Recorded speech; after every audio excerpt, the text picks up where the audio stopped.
আজ আমি তৈরি করেছি খাস্তা মুচমুচে ফুলকপির কচুরি। নমস্কার বন্ধুরা, রূপাস সিম্পল অ্যান্ড ডেলি লাইফে আপনাদের সবাইকে অনেক অনেক স্বাগত। আমার আজকের রেসিপি ফুলকপির খাস্তা কচুরি। কিভাবে তৈরি করেছি সেটাই আপনাদের সাথে শেয়ার করছি। গরম গরম কচুরির সাথে আমি আলুর তরকারি দিয়ে পরিবেশন করে দিয়েছি। কিভাবে তৈরি করলাম আজকের এই সুন্দর লোভনীয় রেসিপিটি সেটাই আপনাদের সাথে শেয়ার করছি। আমাদের তো শীতকাল চলেই এসেছে, বাজারে প্রচুর ফুলকপি পাওয়া যাচ্ছে, তাই আজ তৈরি করলাম ফুলকপির খাস্তা কচুরি। কতটা মুচমুচে আর কতটা সুন্দর হয়েছে সেটার তো বলার অপেক্ষা রাখে না। দেখুন বন্ধুরা, একদম পুরে ঠাসা। তাহলে কিভাবে তৈরি করলাম রেসিপিটি সেটাই আপনাদের সাথে শেয়ার করছি। যদি ভালো লাগে আমাকে একটা লাইক কমেন্ট করে জানাবেন, আর নতুন বন্ধুরা প্লিজ আমার চ্যানেলটাকে সাবস্ক্রাইব করে আমার পাশে থাকবেন। সবার প্রথমে এখানে আমি এক বাটি ময়দা নিয়ে নিয়েছি। 300 গ্রাম ময়দা এটা আমার আছে। আপনারা চাইলে কিন্তু এটা আটা দিয়েও করতে পারেন।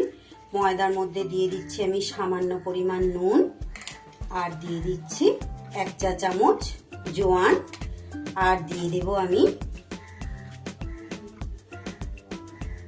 2 টেবিল চামচের মতো রাইস ব্র্যান অয়েল দিচ্ছি। আপনারা সাদা তেল দেবেন। সবকিছু খুব ভালো করে মিশিয়ে নেব।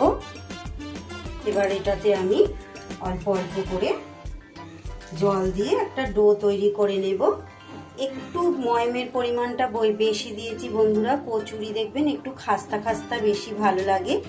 আপনারা অনেকে এই ময়দার মধ্যে চিনি দিয়ে থাকেন, আপনারা চাইলে এর মধ্যে একটু চিনিও মেশাতে পারেন। আমি কিন্তু চিনি দিই না, তাই দিলাম না। আপনারা চাইলে দিতে পারেন। খুব সুন্দর একটা ডো তৈরি করে নেব। সুন্দর করে একটু শক্তভাবেই আমি ডোটা মেখে নিয়েছি। যেহেতু কচুরির ডো তাই একটু শক্ত করেই মাখতে হবে। হাতে আমি একটু তেল লাগিয়ে ময়দাটার মধ্যে একটু তেল দিলাম, লাগিয়ে ঢাকা দিয়ে এটাকে কিছুক্ষণ রেখে দেব। ততক্ষণ আমি পুরটা তৈরি করে নেব। এখানে আমি একটা মাঝারি সাইজের ফুলকপি নিয়ে নিয়েছি। এটাকে ভালো করে আমি কেটে টুকরো করে ধুয়ে নেব। কড়াইতে কিন্তু আমি গরম জল বসিয়ে দিয়েছি। কপির টুকরোগুলো কিন্তু আমি বড় বড় করে 4টে টুকরো করেছি, খুব ছোট করিনি। আমি একটু গরম জলে এটা ভালো করে ধুয়ে নেব। ফুলকপি আমি সবসময় একটু গরম জলে ধুয়ে নিই বন্ধুরা, না হলে এর ভিতরে যদি পোকা থাকে সেটা বুঝতে পারবো না। সেই জন্য গরম জল থেকে তুলে এবার এটা আমি একটা গ্রেটারের সাহায্যে গ্রেট করে নেব। এইভাবে কুড়ে নিয়েছি, শুধু ওপরের ফুলের অংশগুলো কুড়ে নিয়েছি। গ্যাসে কড়াইতে আমি একটু তেল দিয়ে দিয়েছি, 1.5 টেবিল চামচের মতো। তেলে একটু জিরে ফোড়ন দিয়ে দিলাম, আর দিয়ে দিচ্ছি সামান্য একটু হিং। হিংটা অবশ্যই দেওয়ার চেষ্টা করবেন, না যদি থাকে দেওয়ার দরকার নেই, বাড়িতে যদি থাকে অবশ্যই দেবেন। কচুরির মধ্যে কিন্তু হিং দিলে খেতে খুব সুন্দর একটা স্বাদ হয়, দারুণ সুন্দর একটা গন্ধ হয়।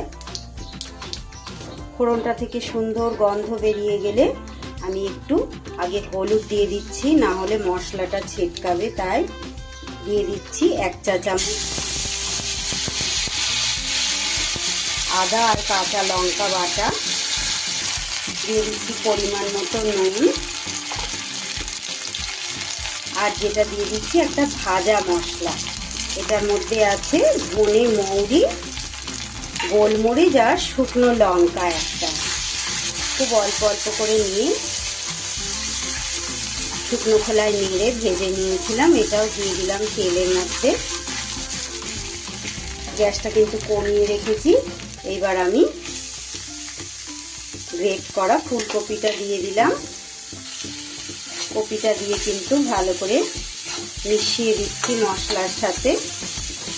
নুন দেওয়া আছে, কপি থেকে জল বেরোবে, ওই জলের মধ্যেই কপিটা একটু সিদ্ধ মতো হয়ে যাবে। স্বাদটাকে ব্যালেন্স করার জন্য দিয়ে দিচ্ছি 2-4টে চিনির দানা। 3-4 মিনিট ধরে আমি খুব ভালো করে কপিটা এইভাবে নেড়ে নিয়েছি। এর মধ্যে দিয়ে দিচ্ছি আমি 1 টেবিল চামচ ছাতু। ছাতুটা দিলে কি হবে বন্ধুরা, স্বাদ তো একটা হবেই সুন্দর, আর সেই সাথে কিন্তু কপির যে জল জল ভাবটা আছে সেটা কিন্তু একদম এতে ছাতুটার সাথে শুষে নেবে, বেশ সুন্দর একটা মাখা মাখা ঝুরঝুরে ভাব হয়ে যাবে। তাহলে পুরটা কিন্তু আমার রেডি হয়ে গেল একদম। এবার পুরটা ঠান্ডা করতে হতে হতে এদিকে আমি ময়দাটা এবার আমি ভালো করে আবার একটু হাত দিয়ে চটকে নিচ্ছি। পুর ঠান্ডা হতে হতে আমি এবার নেচি কেটে নেব। ভালো করে চটকে নিয়ে এবার লুচি যেই সাইজের করি আমরা তার থেকে সামান্য একটু বড় করব, কারণ পুর ভরতে হবে। তাই নেচিগুলো কাটা হয়ে গেল, গোল করে নিয়েছি। পুরটাও কিন্তু আমার ঠান্ডা হয়ে গেছে। এবার হাতের সাহায্যে যেইভাবে পুর ভরি আমরা সচরাচর, এইভাবে একটা বাটির আকার দিয়ে তৈরি করে নেব।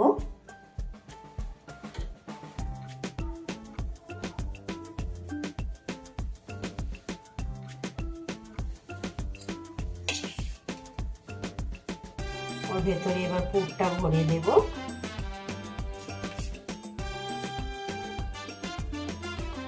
একটু বেশি দিচ্ছি, একদম কম দিলে খেতে আবার ভালো লাগে না। এইভাবে মুখটাকে মুড়িয়ে মুড়িয়ে সবকটা এইভাবে তৈরি করে নেব। সবগুলোর মধ্যে কিন্তু আমার পুর ভরা হয়ে গেল। ভালো করে মুখটাকে আটকে দিতে হবে।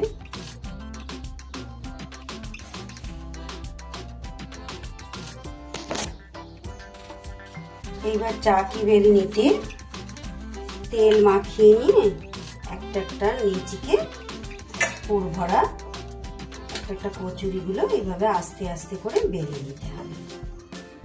হালকা হাতে, বেশি চাপ দিলে হবে না, আর বেশি বড় করে বেললে কিন্তু হবে না। একটু মোটা মোটাই হবে, যেহেতু পুর আছে ভেতরে। এইভাবে সবগুলোকে আমি বেলে নেব। এই কয়েকটা বেলে নিয়েছি, এখন এতে আমার কয়েকটা আছে, পরে বেলবো ওগুলো আবার। গ্যাসে আমি কড়াই বসিয়ে তেল দিয়ে দিয়েছি, একটা একটা করে ভাজবো, তাই খুব বেশি তেল দেওয়ার প্রয়োজন নেই। আমি রাইস ব্র্যান অয়েল দিয়েছি, আপনারা সাদা তেল দেবেন। এবার তেল গরম হয়ে গেছে। একটা জিনিস খেয়াল রাখতে হবে বন্ধুরা, কচুরিগুলো ভাজার সময় বা বেলার সময় মুখের দিকটা, মানে যে দিকটা মুখ বন্ধ করেছি পুর ভরতে, সেই দিকটাই কিন্তু বেলার সময়ও ওপরে রেখে বেলতে হবে, এবং ভাজার সময়ও কিন্তু ওপর দিকে রেখেই ভাজতে হবে।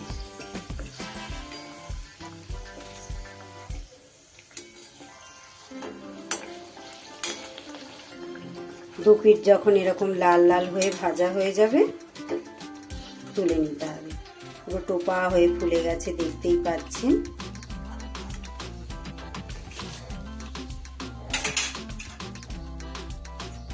এইভাবে সোজা দিক করে ছাড়তে হবে।